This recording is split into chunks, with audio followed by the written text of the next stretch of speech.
नमस्कार मित्रमैत्रिणींनो, पाहूयात पुढील नवीन कथा सहवास.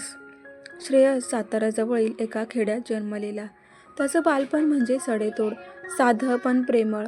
पहाटे पक्ष्यांच्या आवाजाने उठणं, आईने दिलेलं गरम दूध, शाळेतल्या मळलेल्या वहीच्या पानांवर लिहिलेलं उज्ज्वल भविष्य, हेच त्याचं आयुष्य होतं. वडील शेतकरी, आई अंगणवाडी सेविका, पण दोघांचं स्वप्न एकच, आपला श्रेयस मोठा व्हावा. पण गावात शिकून कितीही हुशार असला तरी शहरात शिरताना मनात भीती असते. हीच भीती, आशा आणि जिद्द घेऊन श्रेयस पुण्यात इंजिनिअरिंगसाठी आला. शहर त्याच्यासाठी वेगळं होतं. मोठ्या इमारती, गोंगाट, इंग्लिश बोलणारी मुलं आणि झगमगाट. पहिल्याच दिवशी तो कॉलेजच्या गेटसमोर उभा होता. जुन्या पॅन्टमध्ये, साध्या शर्टमध्ये, हातात एक जुनी पिशवी आणि मनात भीती. क्लासमध्ये प्रवेश करताच त्याला त्या नव्या दुनियेची झलक मिळाली. सगळे कुठे ना कुठे बोलत होते, हसत होते. त्याला वाटलं तो चुकून दुसऱ्याच जगात शिरला आहे. पण तो गपगुमानं जाऊन शेवटच्या बाकावर बसला. पहिल्याच तासात त्याच्या आयुष्यात पहिल्यांदा ती आली, सांची देशमुख.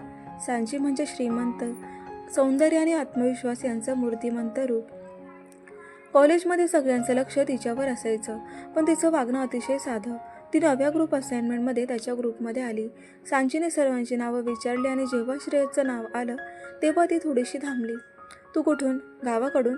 साताऱ्याजवळचं, त्यानं संकोचून सांगितलं. ती हसली. मला गावं आवडतात, माणसं खरी असतात तिथली. त्या पहिल्या संवादातच काहीतरी वेगळं होतं. श्रेयसचं मन हलकं झालं. त्याला वाटलं ह्या मुलीत काहीतरी वेगळं आहे, सौंदर्यापलीकडचं काहीतरी. पुढील आठवड्याभरात त्यांच्या भेटी वाढल्या.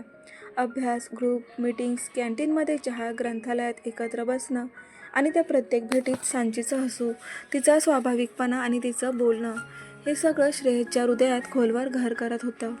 एक दिवस पावसाची सर आली होती. कॉलेजच्या आवारात पाणी साचलं होतं. श्रेयस एकटाच एका छताखाली उभा होता. तेवढ्यात सांची आली. अगदी वेळीच पाऊस आलाय ना, ती म्हणाली. श्रेयस फक्त हसला. त्याच्या मनात खूप काही चाललं होतं, पण शब्द नव्हते. माझं एक स्वप्न आहे, सांची म्हणाली. कधीतरी अशा पावसात कोणाशी तरी हातात हात घालून चालावं, फक्त शांतपणे. श्रेयस थबकला. त्याला वाटलं तिचं हे स्वप्न आपल्यासाठी असेल का? त्या दिवशी जेव्हा दोघं लायब्ररीच्या जिन्यावर बसले होते तेव्हा सांचीने हळूच त्याच्या हातावर हात ठेवला. तो स्पर्श अतिशय सौम्य पण आतून हलवून टाकणारा होता. श्रेयसने काही क्षण डोळे बंद केले. त्या स्पर्शात प्रेम, विश्वास आणि काहीसं अनामिक होतं. श्रेयस, तुला माझ्यासोबत असताना भीती वाटते का? तो थोडा वेळ गप्प राहिला, मग म्हणाला, भीती नाही, पण असं वाटतं की हे स्वप्न आहे आणि एक दिवस जाग येईल. ती शांत झाली. दोघं काही क्षण गप्प बसले आणि मग सांची हळूच म्हणाली, जगायचंय, पण स्वप्नातच. त्या रात्री दोघांच्या मनात एकमेकांचं नाव कोरलं गेलं होतं. ही गोष्ट इथं संपत नाही, इथूनच तर खरी सुरुवात होते. त्या पावसाळी क्षणानंतर सांची आणि श्रेयस जवळ येत गेले. त्यांचं नातं अधिक खोल होऊ लागलं. आता त्यांचे स्पर्श फक्त मैत्रीचे राहिले नव्हते, त्यामध्ये प्रेमाचं लपलेलं अंतरंग होतं.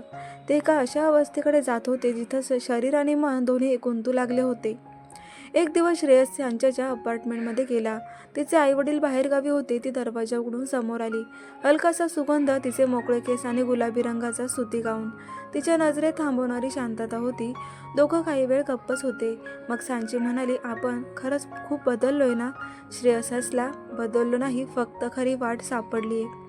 सांची जवळ आली. तिने त्याचा हात हातात घेतला. तो स्पर्श आता नवीन नव्हता, पण प्रत्येक वेळी नवीन अर्थ घ्यायचा. ती त्याच्या छातीवर डोकं ठेवून म्हणाली, माझा श्वासही आता तुझ्याशिवाय पूर्ण वाटत नाही. तो त्याच्या जवळ सरकला. त्याच्या हातांनी तिच्या मानेवरून केस हलकेच बाजूला केले. तिने डोळे मिटले. दोघं एका गूढ अशा शांततेत हरवले. त्याच्या ओठांनी तिच्या कपाळावर एक हळवं चुंबन दिलं. ती थरथरली. हळूहळू त्याच्या ओठांमध्ये अंतर राहिलं नाही. चुंबन लांबत गेलं, खोल होत गेलं. त्यांच्या श्वासांची गती वाढली. स्पर्शाची जाणीव तीव्र झाली. त्या रात्री प्रेमाने शब्दांचा आधार घेतला नव्हता, फक्त भावना बोलत होत्या. देहाच्या माध्यमातून. सकाळी सांची उठून खिडकीपाशी उभी होती. श्रेयसने तिच्या पाठीमागून जाऊन तिला मिठीत घेतलं. तू अशीच माझ्या मिठीत राहशील का? सांची काही वेळ शांत राहिली. मग तिचा मोबाईल वाजला. वडिलांचा फोन होता. तिचा चेहरा उतरला. बाबा म्हणतायत की परत लवकर ये, काहीतरी महत्त्वाचं बोलायचं आहे म्हणतात. त्या क्षणी श्रेयसच्या मनात धडधड वाढलं. माझं लग्न बाबांनी ठरवलंय, एका बिझनेसमॅनशी. लंडनमध्ये राहतो, संपत्ती, प्रतिष्ठा सगळं आहे त्याच्याकडे. सांचीच्या शब्दांनी श्रेयस सुन्न झाला. आणि प्रेम? तो विचारतच राहिला. ती जवळ आली. पण मी तुला विसरू शकत नाही श्रेयस. मी जी रात्र तुझ्यासोबत घालवली आहे ती माझं संपूर्ण आयुष्य आहे. श्रेयस तिचा चेहरा हातात घेत म्हणाला, आपलं प्रेम इतकं कमजोर आहे का? आपण लढायचं. सांची दुसऱ्या दिवशी घरी गेली. तिच्या मनात एकच ठरवलं होतं, श्रेयसच्या प्रेमासाठी उभं राहायचं. तिचं मन अजूनही त्या रात्रीच्या मिठीत गुंतलेलं होतं. प्रत्येक क्षण तिच्या डोळ्यांसमोर येत होता. त्याच्या ओठांचा स्पर्श, त्याचं कुजबुजणं, तू माझी आहेस. घरी गेल्यावर बाबा शांत होते, पण त्यांचा चेहरा काहीतरी गंभीर सूचित करत होता. त्यांनी तिला बसायला सांगितलं. सांची, तू आता मोठी झाली आहेस. आपल्याला एक चांगलं स्थळ आलं आहे. मुलगा लंडनमध्ये आहे. इथं उद्योग आहे त्याचा. मी तुझं लग्न ठरवलं आहे. सांचीच्या श्वासाचा ठोका चुकला. बाबा, मला काही बोलायचं आहे. तिचा आवाज थरथरत होता. बोल. माझं कॉलेजमध्ये एका मुलावर प्रेम आहे श्रेयस. तो साधा आहे, गावाहून आलेला, पण खूप प्रामाणिक आहे आणि मी त्याच्यासोबत आयुष्य जगायचं ठरवलंय. एका क्षणासाठी घरात शांतता पसरली. मग बाबांचा आवाज घनगंभीर झाला. म्हणजे तू एक गावठी मुलासोबत, जो आपल्या स्तराचा नाही, त्याच्यावर प्रेम केलं आहेस? तुला माहिती ना आपल्या घराचं नाव काय आहे? आई एका कोपऱ्यात गप्प बसलेली. सांचीने त्यांच्याकडे पाहिलं, पण तिथंही समर्थन नव्हतं. तिचं मन सुन्न झालं. बाबा, प्रेम हा स्तर बघून होत नाही. मी खरंच त्याला ओळखते. तो माझ्यासाठी खरा आहे. बस. काही दिवस कॉलेजमध्ये राहिलीस आणि लगेच प्रेम वगैरेची गोड गाणी सुरू. मी हे लग्न रद्द करणार नाही. तू विसर त्याला. सांची रडू लागली. मी नाही विसरू शकत. मी त्याच्यासोबत शरीरानेही आणि मनानेही बांधली गेली आहे. बाबा क्षणभर स्तब्ध झाले. काय म्हणालीस? हो, मी त्याच्यासोबत एक रात्र घालवली आणि ती रात्र मी विसरू शकत नाही. बाबांचा चेहरा पार तांबडा झाला. त्यांचं रागाने थरथरणं शरीर उठलं. तू आमच्या प्रतिष्ठेवर डाग आणलास. आता एकच पर्याय आहे, तो मुलगा इथे यावा आणि लग्न करावं. नाहीतर. सांची घाबरली. बाबा, तो तयार आहे, पण त्याला इथे बोलवतात का? बोलवायचं का? हो, उद्या सकाळी त्याला इथे आण. त्या रात्री सांचीने श्रेयसला फोन लावला. तो कॉल थरथरत्या हाताने उचलला गेला. श्रेयस, ती ओक्साबोक्शी रडत होती. सांभाळ. सांची, काय झालं? मी सर्व सांगितलं बाबांना. त्यांनी तुला भेटायला बोलवलं आहे उद्या सकाळी. खरं म्हणजे ही आपल्या नात्याची शेवटची परीक्षा आहे. श्रेयस गप्प होता. तू येणार ना? ती विचारत होती. मी येईन तुझ्यासाठी. सगळं विसरून. त्याने फोन ठेवला. डोळे मिटले आणि एक खोल श्वास घेतला. त्याच्या आयुष्यातली ही सर्वात मोठी सकाळ असणार होती. सकाळी श्रेयस वेळेआधीच उठला होता. अंगावरचं साधंसं शर्ट, स्वच्छ इस्त्री केलेली पॅन्ट आणि डोळ्यात भीतीपेक्षा जास्त आत्मविश्वास. त्याचं मन शांत नव्हतं, पण निश्चय मात्र ठाम होता. तिला जिंकवायचंय. सांचेच्या घराबाहेर पोहोचल्यावर त्याने एक दीर्घ श्वास घेतला आणि बेल वाजवली. दरवाजा उघडला तो सांचीनं. तिच्या डोळ्यात झोप नव्हती. ती थोडीशी थरथरत होती, पण त्याला पाहताच तिचा हात हळूच त्याच्या हातात शिरला. आता बोलवलं गेलं आत. बाबा कडक चेहऱ्यानं सोफ्यावर बसलेले. आई दूर उभी, पण चेहऱ्यावर चिंता स्पष्ट. तूच तो श्रेयस? बाबांनी विचारलं. हो सर, श्रेयस शांतपणे म्हणाला. तुला माहिती आहे का तू काय केलेस? माझ्या मुलीच्या आयुष्याचे खेळ केलेस. प्रतिष्ठित कुटुंबातली मुलगी आणि तू गावाकडचा साधा मुलगा? श्रेयस स्थिर आवाजात म्हणाला. हो, मी आहे साधा. माझं प्रेम खोटं नाही. सांचीला दुखवण्याचा विचार कधीच मी केला नाही. मी तिच्यावर मनापासून प्रेम करतो. प्रेम? आणि त्यासाठी तू तिला आपल्या मिठीत घेतलंस? तिचं शुद्ध नातं मातीमोल केलंस? श्रेयस डोळे खाली झुकवत म्हणाला. हो, मी कबूल करतो. आमचं नातं शरीरापर्यंत गेलं, पण त्या रात्री आम्ही एकमेकांत गुंतलो, कारण आमचं नातं केवळ आकर्षण नव्हे तर समर्पण आहे. बाबा भडकले. आता काय करणार आहेस? तयार आहे. तुमच्यासमोर उभा आहे सांच्याशी लग्न करायला. बाबांनी ताडकन टेबलावर हात आपटला. लग्न? माझ्या घरात? अशक्य. तेवढ्यात सांची उठली. बाबा, जर आज तुम्ही नकार दिलात तर मला तुमच्या घरात राहण्याचा काहीच अधिकार नाही. मी श्रेयसला निवडलंय आणि ही निवड मनाची आहे. केवळ क्षणभंगूर नाही. आई जवळ आली. सांच्याच्या हातात घेतला. मुलीच्या डोळ्यात जेव्हा प्रेम असतं तेव्हा ते खोटं नसतं. मला सांचेच्या डोळ्यात तो सत्य जाणवतंय. बाबा काही वेळ गप्प झाले. मग उठून हळूहळू चालत खिडकीपाशी गेले.